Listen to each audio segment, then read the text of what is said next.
In this section, we're going to think about what a strong, sustainable ministry looks like.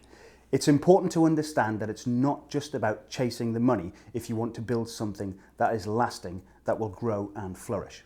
So, Stephen, when people think about raising support for their ministry, they quite often think about the money. Mm-hmm. It's not all about that, is it?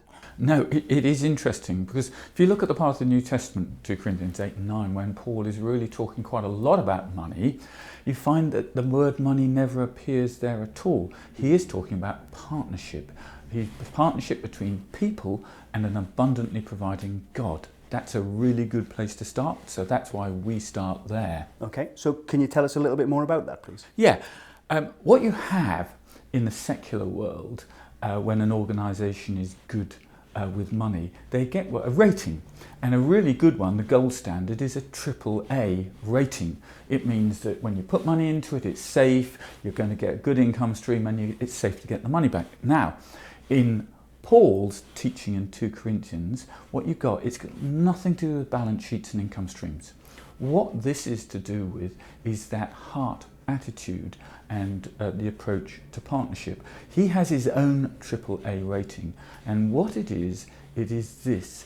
There are actually 4 A's, because as accountants we can't count very well, but what it is you have good attitude or advocacy, mm-hmm. good accountability, and good administration. When you have those, and they're good, there isn't normally a problem with money in the ministry. Now, why is that? It's because it's safe and good to invest in. Okay, so can we look a little more closely at that first one, attitude and advocacy? Yeah, we certainly can. Now, I want to ask you a question, and that question is this: is dealing with your supporters a necessary evil or a key part of success? And your answer to that question will determine a whole number of aspects of your operating, of your ministry, and ultimately its success. Now, advocacy means recommendation of a particular cause or policy, and in this case, that's your own ministry. Now, ministry financing is not just about money, it's about developing ministry partners. So what you're doing is, what we find is that giving is best done not with the wallet but with the heart and mind. So advocacy is expressing vision and values, and ultimately, why be involved with me?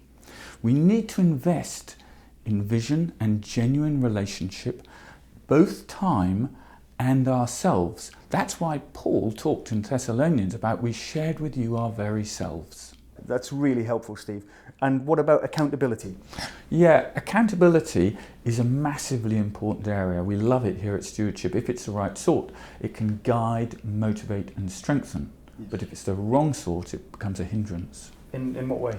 Well, what we see in Christian workers is if you get the wrong sort of accountability, it creates anxiety and is a real burden.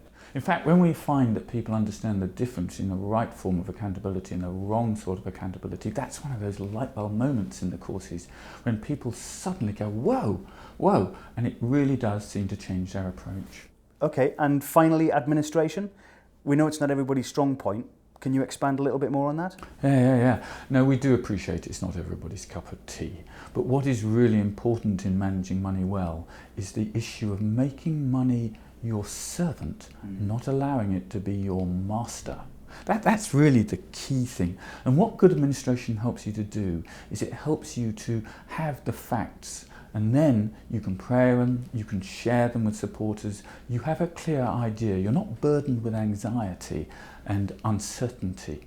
So it's about good planning, control, management which serves you well. As it says in 2 Corinthians, they administered the giving in order to honour the Lord.